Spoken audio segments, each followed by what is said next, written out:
ayan guys, 5,999.75 ang tunay ng presyo. And dahil naka 20% off, tapos may additional 10% off pa dahil may advantage card kami, nabili na lang namin siyang nasa 4,400. And ayan po kanya naman. May free daw siya kuno na eco bag from Chef's Classic. Yan. Para sa kaya yung eco bag? Lagay ng kaserola. Okay, ito yung mga free niya. Sabi ni Kuya, free daw to. Hindi ko lang alam kung totoong free kasi hindi ko naman alam ang totoong value nung each pan. Okay, ito sabi ni Kuya is, ang sabi niya dito is antibacteria daw to. Hindi ko lang din alam kasi hindi naman ako familiar sa mga chopping board. Hindi ko din alam kung maganda. Pero ang kagandahan niya, ayan, no? May tatak talaga siyang Chef Classic. Tapos eto, may ganito siya, oh. Yung parang kanal. Yung kapag may juice, like for example, tomato yung gagayatin mo, di ba may juice yun? Ayun, doon lang siya, ano, hindi magpapakalat-kalat.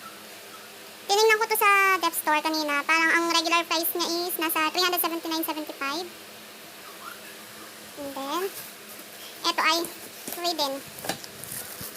Nagayin to ng mga sandok, ng mga buntay, ng anik-anik. Sabi ni Kuya ang demo, ang price daw nito is 600, nasa 600. Di ko lang sure kasi hindi ko to nakita kanina sa Dep Store. Mukha naman siya maganda, mukhang stainless. And ang kagandahan niya is may butas-butas siya sa ilalim, hindi siya maipunan ng tubig. And ayun, may tatak din siyang Chef Classic. Maganda siya. Ang size niya is, yung isang dangkal. Wala kasang ruler. Ayan, yung ano, siguro mga kalahating dangkal din yung ano, diameter ko. Not sure. Ayan, and then dito na tayo. Hindi ko alam anong size to. 22 ata to or 24 cm yung size nitong ano. Ito yung pinakamalaki. Pinakamalaking sa mga, ay, ito yung pot. Ano daw to ng pasta.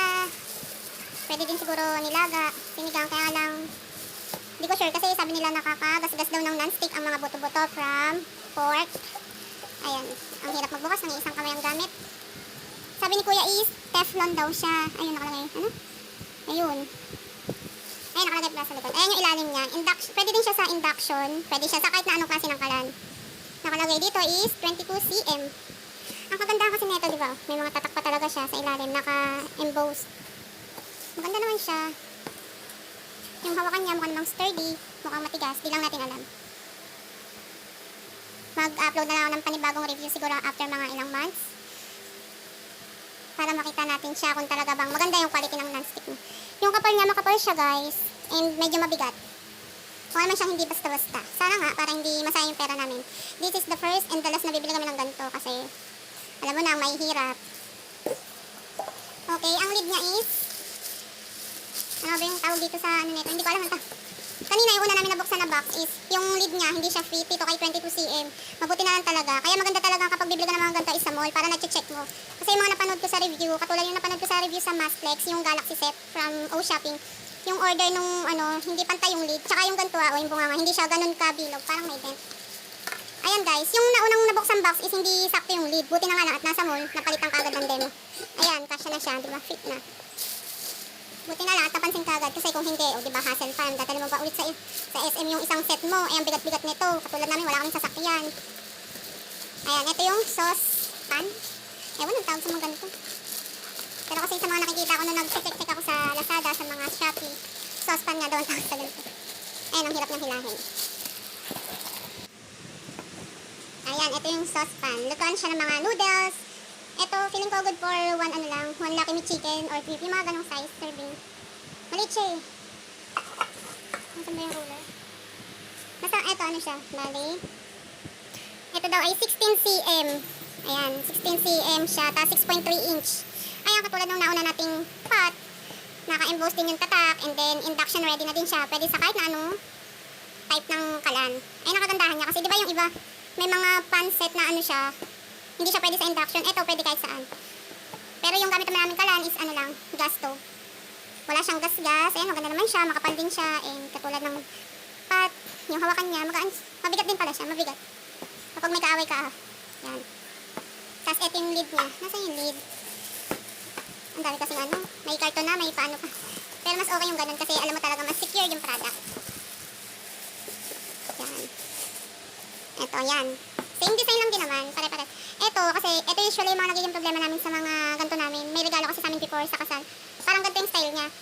And sobrang hirap niya nang gawa ng paraan kasi natanggal na yung ganito niya. Eh, ang hirap buksan kapag halimbawa magluluto ka tapos mainit na yung ano mo. Hindi mo siya mahawakan. Ayan, fit naman siya dun sa 16 cm na saucepan natin. Ayan, mukha naman siyang okay. Parang hindi din talaga nagkakit. Ayan, mukha naman siyang okay. Ayan guys, okay guys. Buti na lang, hindi nabasag. Dali ko siya. Ayan. Okay, next natin is, ito daw yung fry pan. Pakilangan ng plastic. Ayan. Ayan, wala pa siyang gas-gas. Ayan, kita. Wala siyang gas-gas. And ayan, yan yung niyayabang ni Kuya. With Teflon daw. Sabi nga pala ni Kuya, 3 coatings daw to. Ayan, katulad ng mga naunang pan. Ayan, 22 cm daw to. Tapos, ayan. Feeling ko 2 inch lang yung ano niya, yung lalim. And since this is 22 cm, fit din sa kanya yung nung pot na malaki natin. Ayan. O, diba? Pwede na. Ayan. Balik na natin kay pot yung takip kasi parang naman talaga kay pot. Next natin is yung wok. Tama ba? Wok ba talaga basa doon? I'm not sure kasi. Correct me if I'm wrong guys. Pasensya na, hindi ako magaling sa English. Ayan. Ito yung wok pan daw guys. Dito yung mga gisa-gisa. Halimbawa, magigisa ka ng gulay. Halimbawa, ang ulam mo, yung favorite ko kasing ulam is yung repolyo na may konting baboy. Ginisang repolyo, mga ganun. Malaki siya guys. 28 cm. Malaki. Tingnan nyo. Ayan. Ayan, katulad ng mga nauna nating pan. Ano siya, induction ready na din siya. Pwede siya sa kahit anong kalan. And ayan, 28 cm. So, ang katumbas pala ng 28 cm is 11 inch. Ayan. Wala pa siyang gas-gas. Maganda pa siya. Ito yung lid ng wok pan. Ano klase ba? Yan, ayan ang lid. Tinanong ko si Kuya kung matibay ba yung ganito niya. Sabi niya sa akin, stainless steel naman daw yan. Hindi daw kinakalawang. Tinatanong ko kung matibay, ang sagot niya, stainless steel. Feeling ko, lalo na kapag uminit to, itong tornilyo, tapos plastic pa yung pinagkakapitan niya, possible na madali ding matanggal. Pero ang sagot naman ni Kuya, may nabibili naman daw replacement nito sa department store niya. Sabi niya mga 20 plus lang daw. Pero syempre hindi nakatulad nito kasi hindi naman chef classic yung tatak. Pero sabi niya may nabibili. Ibig sabihin, kahit siya, hindi niya Kasi nga, bili na lang daw ng bago. If ever. Ayan guys, dito na tayo sa free. Ito yung yung tontuwa ko yung free. Pero hindi ko kasi alam kung consider as free siya. Kasi parang may nakita akong gantong sets from Lazada. Hindi ko alam Sanex or Sunex. Basta Sanex ata ang tatak niya. Sanex na under din ng chef collection. Ito lang yung pinaka-set niya. Yan lang pinaka Yung presyo dun is 4,000. Tapos naka-sale daw siya ng 2,000. Kaya hindi ko din sure kung sale ba talaga, kung mako-consider ba talagang sale itong mga to. Pero nakakatuwa din kasi ang ganda niya. Hindi ko na kailangan pa maghanap ng mga sandok kasi wala kami noon. Kasi yung mga kawali namin dito sa bahay, yung mga sinaunang kawali na typical na kawaling ginagamit ng mga tahanang Pinoy. Na mga, ang tawag dun? Mga bahay dito sa atin. Ayan, yung free niya. Meron siyang isang free na spatula. Spatula. Sabi ni Kuya, ito daw ang magandang gamitin. Hindi ko lang alam kung nasusunog siya or natutunaw kapag sa mainit. Pero dahil itong in-advise nila, feeling ko naman hindi siya. Ayan. Maganda siya guys. Magaan. Okay.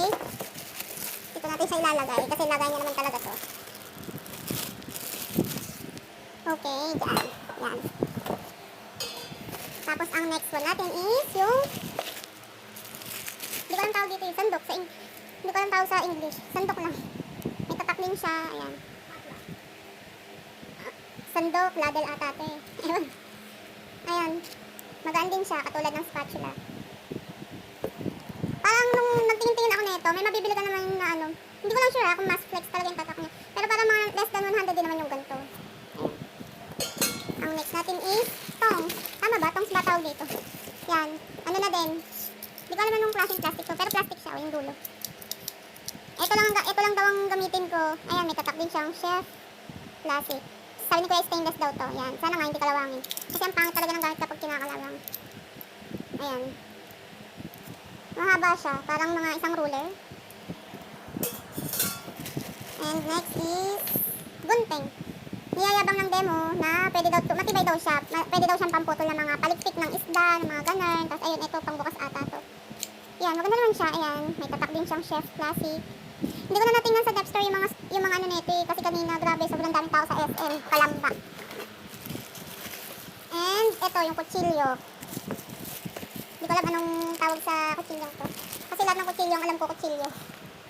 Ayan ang kutsilyo natin. Mukha naman siya maganda pero yung hawakan niya hindi siya mukhang matibay. Tingin ko lang ha. Tapos ayun nga, may ano na nga siya. Dito ko na-check. Medyo may damage. Pero okay lang yun. Ayan. Hindi mo matibay yung handle niya. Pero yung papa ko kasi magaling siya. Lahat ng kutsilyo namin dati sa bahay namin ng family ko talaga. Pinalitan lahat ng papa ko nung PVC ba yun? Basta ginawa niya lang yun eh. Yung PVC na bilog, ininit niya, tapos flinat, and then yun ang ginawa niya hawakan ng mga kutsilyo namin. And so far, talaga matibay naman. By the way guys, kasi ang papa ko mahilig mag-invento. Tsaka nagkakapintero kasi yun, kaya madami talagang alam. Ayan. May tatak din siyang chef plastic. Mamaya ko na ulit pa plastic. Lagay ko muna siya dyan. And then, okay. Ito yung pillar.